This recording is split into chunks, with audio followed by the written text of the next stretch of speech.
The 2025 Formula 1 season is already taking shape, as Ferrari, Haas, VCARB, McLaren, and Williams have already ran their first shakedowns. We've already gone over the Williams and McLaren in depth, and while these early track runs might not be about outright performance, they give us our first real glimpse into what these teams have been working on over the winter, and whether or not the car is correlating on track like it did in the wind tunnel. Ferrari obviously has big ambitions, and Haas and VCARB are looking to get at the top of the midfield with the changes they've made on their car. And a lot has been said by both the drivers, team principals, and other personnel that have worked on these cars to have given us a lot to talk about before getting into Bahrain pre-testing. So let's go over what we've learned from each of these teams.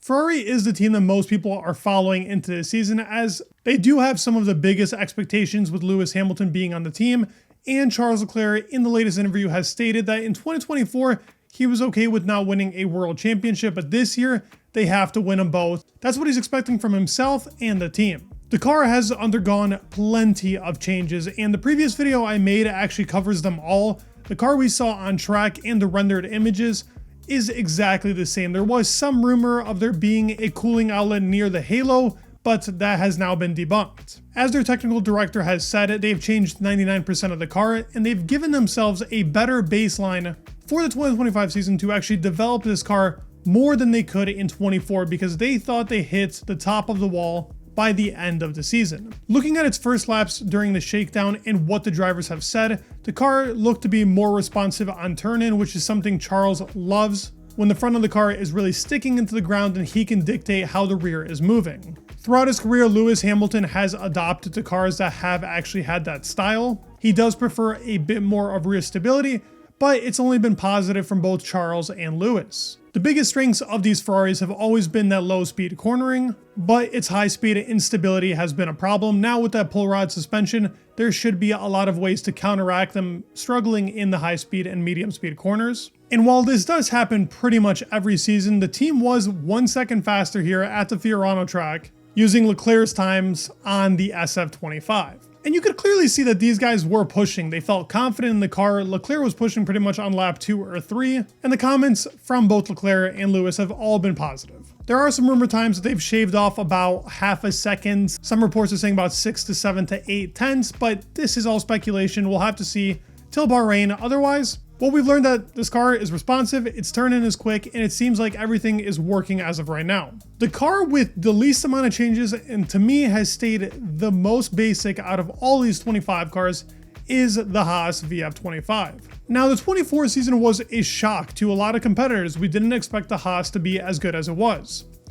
Ayu Komatsu came in, performed, and did a very good job as team principal and really motivated the team to become much better and shoot for higher goals. They had a very successful 2024 season in comparison to what was being said in the beginning of the season. Now, they stayed pretty quiet, and we have seen the car and the livery actually leaked a couple of days before the F175 event. And I waited till we had some clearer pictures to really see what was different in this car, but it's a slight evolution and there isn't too many changes. All the changes on the car are focused to have a more stable car through any of these cornering speeds, and really working on those rear tires staying active throughout the whole race, because race pace wasn't a weakness necessarily for them, but it can be improved for the season. The front wing of the car has changed slightly in comparison to that of the 2024 season. Mainly you can see that in the mid flap being a bit lower to that of 24. Front suspension is pretty much identical. They kept it from the Ferrari, but they do have the Ferrari's 2025 rear suspension installed. It's still a pull rod, so the car is push-pull just like it was in 24. There are slight changes on the engine cooling. Now, this is expected. Naturally, with any team, the cooling on the car should be reduced going from season to season. And the evolution of the side pod inlet isn't as drastic as we've seen it on other teams. Some teams have that pod wing. They still have a bit of an overbite, but still quite the big inlet in comparison to the other competitors we've seen. The biggest change in the car is the rear wing, and it has a lot to do with the rear wing to end plate transition. That corner cutout is much larger than it was in 24. It's one of the most actually inefficient areas on the rear wing and generates a lot of drag, so the more you can cut this down, the better. But you do lose a bit of downforce doing this, but obviously they've probably gained in their floor, which is an upgraded version to that of the 24 version. And that's probably where the most change has happened for the car. That's where it's most important to see what Haas has done and have they developed a more balanced car when it comes to the way that they're generating downforce. VCARB also ran their shakedown on the same day that Ferrari did, so obviously this wasn't going to be shown and there wasn't going to be much media attention around the VCARB team.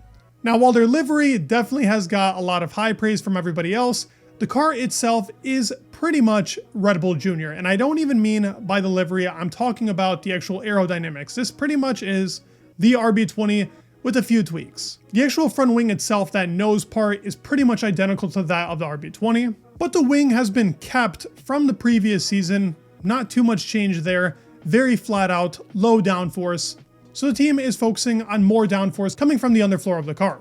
The biggest visual change you're going to see on this car is the side pods. They've gone from an underbite to an overbite and implemented a vertical inlet like we saw in the RB20. We're now seeing it on the Ferrari and the McLaren. And the trend continues, going with the overbite side pod with also a vertical inlet for cooling purposes. The floor has also undergone a big change, as I stated before. With the front wing, we can expect that this floor is going to get upgraded and be the evolution in the car. But everything else has been kept pretty basic. Yuki was pretty happy about what he was able to do in the car. And they did run two different versions of their VCARBs on this day, with Isaac at some point running the 2023 car, while Yuki was on there with the 25 car.